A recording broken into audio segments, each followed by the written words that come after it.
দর্শক, আমি তো রাস্তায় আছি, কিন্তু যে খবরটা পেলাম সেটা হচ্ছে যে পুষ্পাকে নাকি গ্রেপ্তার করা হয়েছে নেপাল সীমান্ত থেকে। তাহলে পুষ্পা মাথা তো ঝুঁকিয়েছেন, আবার পালাচ্ছেন নেপাল সীমান্তে। কোথায় যাচ্ছিলেন?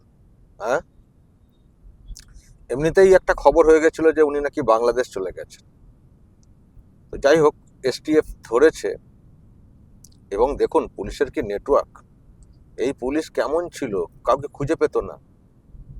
টিএমসির লোকেদের বিরুদ্ধে অভিযোগ হলে আর খুঁজে পাওয়া যেত না, অথচ শুনতাম এলাকাতেই ঘুরছেন। আর পুষ্পা কোথায়, নেপাল সীমান্তে দিয়ে কোথায় পালাচ্ছিলেন, আর পুলিশ ধরে ফেললো। এই হচ্ছে police, Bengal police, Kolkata police. খুব অ্যাক্টিভ পুলিশ, এটাই আমরা জানতাম, কিন্তু তাদেরকে কাজ করতে দেওয়া হতো না। তো যাই হোক, পুলিশ খুব অ্যাক্টিভলি কাজ করছে আমরা দেখতে পাচ্ছি, এবং অভিযোগ পাওয়ার পরেই যে কোনো ক্ষেত্রে দেখছি 2 ঘন্টা 3 ঘন্টার মধ্যে অ্যাকশন হয়ে যাচ্ছে। এবং সেগুলো মানে শুধু ওই রেড করতে যাওয়া না, মানে ধরে ফেলা। অনেক ক্ষেত্রে এমন গোপনীয়তা মেনটেন করছে যে যাকে ধরতে যাওয়া হচ্ছে টেরই পাচ্ছেন না, খপ করে গিয়ে ধরে ফেলছে। এটাই হওয়া উচিত পুলিশের কাজ। তো যাই হোক দর্শক, যেটা জানছি যে পুষ্পাকে গ্রেপ্তার করে ফেলেছে, ভালো করেছে।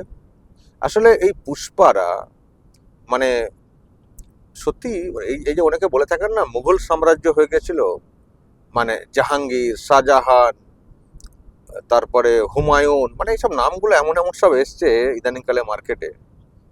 মানে অন্যদের মধ্যে একটা আতঙ্কের কারণ হয়ে দাঁড়িয়েছিল যে আবার কি তাহলে মুঘল সাম্রাজ্য বিস্তার হচ্ছে নাকি। আর এদের যে কাজকর্মগুলো, এগুলো তো খুব প্রশ্ন তৈরি করেছে না, যে জাহাঙ্গীর খানের যে ব্যাপারটা দেখলেন তো আপনারা, ওখানে কিরকম রেজাল্ট মানে হচ্ছিল। আর যেই মানুষ ভোট দেওয়ার অধিকারটা ফিরে পেয়েছেন, রেজাল্ট কেমন হয়ে গেল। এই যে যেটা হলো ভোট, এখানে কি কোনো জোর করা হয়েছে?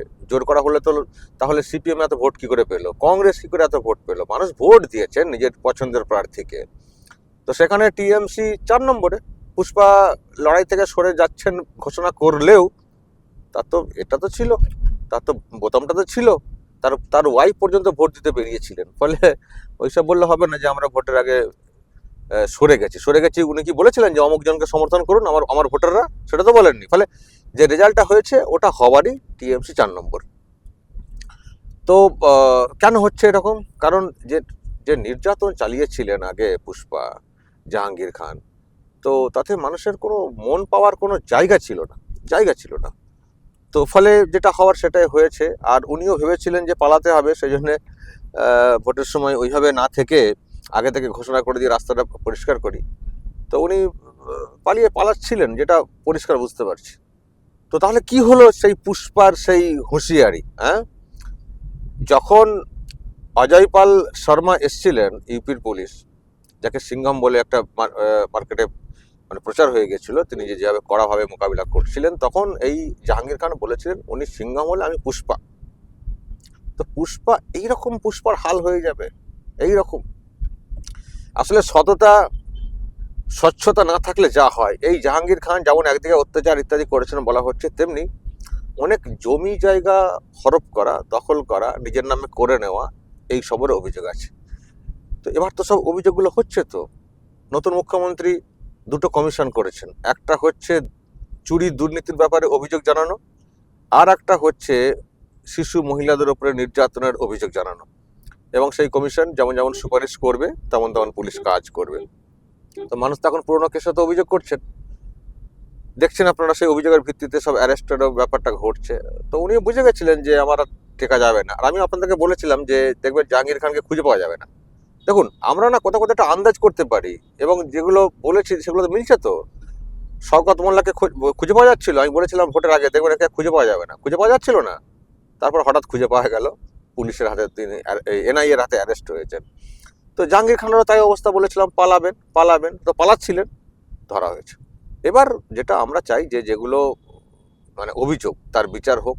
যেসব দখল করে রাখা সেগুলোকে উদ্ধার করা হোক, লুট করে রাখা পয়সা করি সেগুলোকে উদ্ধার করা হোক, এগুলো করতে হবে। তো এইগুলো যত করা হবে তত মানুষেরও একটা মানে সাহস বাড়বে, ভরসা বাড়বে, যে মানে একটা ভয় ঢুকেছিল সেখান থেকে মানুষও মুক্ত হবেন।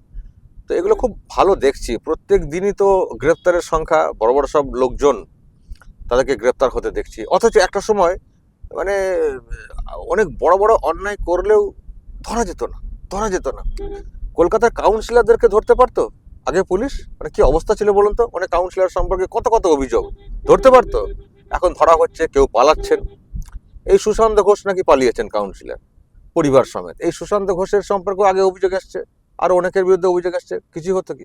ফলে এখন ফটাফট ধরা হচ্ছে, কারণ এই জন্যই পাওয়ার কাটটা হয়ে গেছে, ক্ষমতা চলে গেছে, এবার ফটাফট ধরা হচ্ছে। তো প্রত্যেক দিনই অ্যারেস্টের খবর আসছে। আমি তো যেটা শুনছি যে এই সপ্তাহে আরো অনেক বড় বড় লোক সব অ্যারেস্ট হবেন। আর কালকেই শুনেছেন মুখ্যমন্ত্রী বলেছেন যে এরা যা করে গেছে, যেখানেই হাত হাত দিচ্ছি সেখানেই দুর্গন্ধ, পচা দুর্গন্ধ বেরোচ্ছে।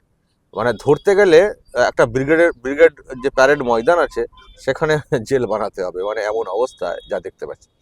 ফলে সত্যি সবাইকে, সবার বিচার হতে গেলে যারা শেষ দিকে টিএমসিটা করেছেন, সংখ্যাটা তো বিরাট। তো মানে একে বিরাট কাজ। আমি তো কালকেই বলছিলাম একসঙ্গে সবাইকে ধরা সম্ভব না, পুলিশের তো আরও অনেক কাজ আছে। তো যদি সত্যি সবার বিরুদ্ধে ব্যবস্থা নিতে হয় তাহলে 1 বছর লাগবে সব কটাকে ধরতে, কমসে কম। মানে এত দুর্নীতি এদের হয়েছে শেষ দিকটাতে, পঞ্চায়েত স্তর থেকে শুরু করে সর্বত্র। তো যাই হোক, পুলিশ ধরছে, সেই কাজটা জারি রাখছে। এবং মানে প্রধানমন্ত্রী এবং অমিত শাহ তারা বলে গেছিলেন যে সবার বিচার হবে, একেবারে খুঁজে, পাতাল থেকে খুঁজে বের করব। সত্যিই খুঁজে বের করছে। নেপাল সীমান্তে চলে যাচ্ছিল, সেখান থেকে ধরেছে, মানে কম কথা না। তো এইসব হচ্ছে। এখন দেখছি অনেকে বলছেন আরে ওর কবে হবে, তার কবে হবে। আমি দেখছি এর মধ্যে একটা উত্তরবঙ্গের এক নেতার নাম আসছে, তিনি খুব হুমকি হুঁশিয়ারি দিতেন। ওরে বাপ রে বাপ, হ্যাঁ, কোচবিহারে কি হুমকি হুঁশিয়ারি তার। এখন তারও খোঁজ খবর চলছে, তিনি কোথায়, তাকে কেন ধরা হচ্ছে না। হবে সবারই হবে। অভিযোগ যদি করে থাকেন মানুষ, অভিযোগের ভিত্তিতে সকলেরই ধরপাকড় হবে। আর আবার সেই সঙ্গে এটাও বলছেন মাথা কবে, আর মাথা তো হবেই। তো মাথা করে ফেললে তো হাত পা গুলো সব তো ছাড়া পেয়ে যাবেন না, মানে সেদিকে ফোকাসটা নড়ে যাবে। তাকে এগুলো হোক না, তারপরে মাথা তো হবেই। মাথাকেও তো যে কোনো সময় ধরা হবে, আর তো কোনো জায়গা নেই যেভাবে ধরপাকড় চলছে। তো ঠিক আছে, খুব পজিটিভ দিক আমরা দেখতে পাচ্ছি এখন। মানে ওই ব্লিচিং ফিনাইল দিয়ে পরিষ্কারের একটা রাস্তা নতুন মুখ্যমন্ত্রী করছেন, যারা দুর্নীতিগ্রস্ত তাদেরকে ধরা ইত্যাদি করা, এটা হোক। আর মাথা পর্যন্ত বিষয়টা পৌঁছাক, আর সেই সঙ্গে উন্নয়নমূলক যে কাজকর্ম সেগুলো হোক। তো সেগুলো করছেন, মুখ্যমন্ত্রী করার চেষ্টা করছেন। কিন্তু দর্শক, অবশ্যই আজকের দিনে ফলতার মানুষ অনেক বেশি খুশি হবেন। এক তো জনতার আদালতে হারানো হয়েছে, আর দ্বিতীয়ত এবার মানে আদালতে বিচার হবে জাহাঙ্গীর খানের। নিশ্চয়ই সেদিকে তাকিয়ে থাকবেন এলাকার মানুষ। আর যারা যেখানে এইসব করেছেন তাদের প্রত্যেকেরই বিচার হওয়া উচিত, সেটা আমরা চাইবো। সেদিকে নজর রাখছি দর্শক। নিশ্চয়ই আরামবাগ টিভিতেও আপনারা নজর রাখছেন। পথে যেতে যেতে যেহেতু খবরটা পেলাম, তাই খবরটা আপনাদেরকেও একটু শুনিয়ে দিলাম। তো বলবেন, যেভাবে সরকার কাজ করছে, একদিকে দুর্নীতি দমন, দুর্নীতিগ্রস্তদের ধরপাকড়, অন্যদিকে উন্নয়নমূলক কাজকর্ম। আজকে মুখ্যমন্ত্রী জানেন যে দিল্লিতে একটা মৌ স্বাক্ষরে থাকবেন। আয়ুষ্মান ভারত যে প্রকল্প আছে, যেটা থেকে আমাদের বাংলাকে বঞ্চিত করে রাখা হচ্ছিল, ওই স্বাস্থ্যসাথী কার্ড আছে বলে, যে কার্ডের ভ্যালু রাজ্যেরই নার্সিংহোমগুলো সে অর্থে দেয় না, আর বাইরে গেলে তো কোনো কথাই নেই। সেখানে সত্যি দরিদ্র মানুষ যাদের মানে মেডিকেলের ব্যাপারে খুব সমস্যা হয়ে দাঁড়ায়, তো সেই একটা অংশের মানুষ যদি এই আয়ুষ্মান ভারত কার্ডটা পান, তাতে খুব ভালো হবে। একটা ভ্যালিড একটা কার্ড। তো তার মৌ স্বাক্ষরের ব্যাপারটা আছে। এবং দেখছেন বিনিয়োগের ব্যাপারগুলো কীভাবে আসছে।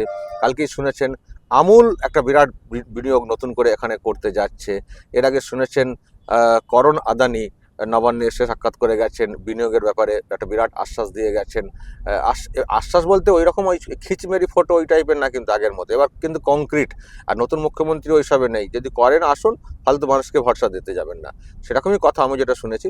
এখানে মানে নানান পরিকাঠামো তৈরি করা, তার মধ্যে একটা 1000 বেডের ক্যান্সার হাসপাতাল প্রতিষ্ঠা পাবে, সেটাও বলা হচ্ছে।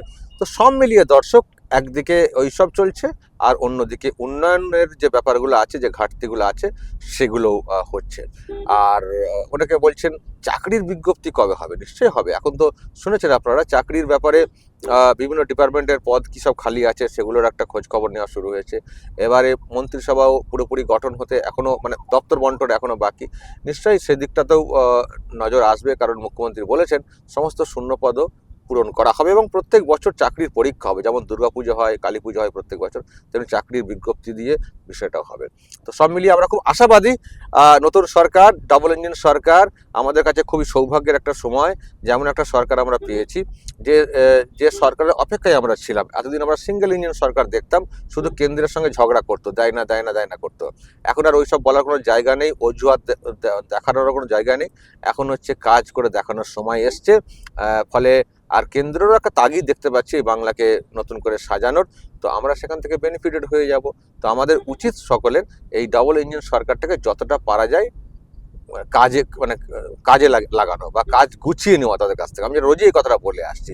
শুধুমাত্র সস্তার পলিটিক্স করার জন্য অহেতুক ন্যারেটিভ না তৈরি করে আমাদের কি দরকার না দরকার সেগুলো সরকার পক্ষের কাছে আমরা তুলে ধরার চেষ্টা করি এবং সেগুলোকে পূরণ করার চেষ্টা করি। যদি আমরা এই সুযোগ কাজে লাগাতে না পারি, আর কিন্তু সহজে এই সুযোগ আসবে না, কারণ একটা ফিনান্সিয়াল ব্যাকআপ কিন্তু বিরাট আছে কেন্দ্রের একটা রাজ্য সরকারের প্রতি। অনেক রাজ্য তাদের মধ্যে করে গুছিয়ে নিয়েছে। তাদের মধ্যে বিহারকে দেখেছেন আপনারা, বিহার কতটা পিছিয়ে ছিল, তারা গুছিয়ে নিয়েছে। আমরা চাইবো একটা বড় শক্তি এখানেও বিজেপি পেয়েছে, ফলে স্টেবল সরকার হয়েছে। তো এই সুযোগে কেন্দ্রের কাছ থেকে যতটা পারা যায় আদায় করে নেওয়া। নতুন মুখ্যমন্ত্রী তিনি চেষ্টা করছেন। আমরা যদি সবাই মিলে কোঅপারেট করি, অহেতুক ন্যারেটিভ তৈরি না করে, তাহলে আমার মনে হয় এই ভাঙাচোরা বাংলাকে নতুনভাবে আমরা দেখতে পাবো। দর্শক বলবেন, অনেকগুলো কথা বলে ফেললাম। রাস্তায় থাকলেও যখন যে আপডেট পাবো সেই খবরগুলো আপনাদেরকে দিতে দিতে যাব।